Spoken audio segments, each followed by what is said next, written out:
A few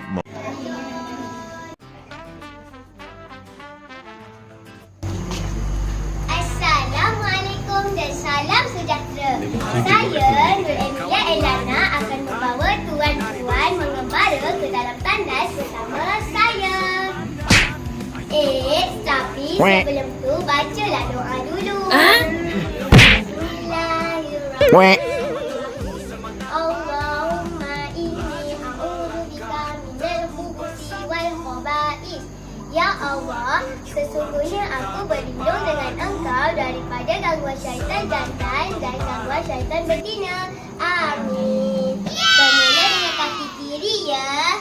Okey. Wah.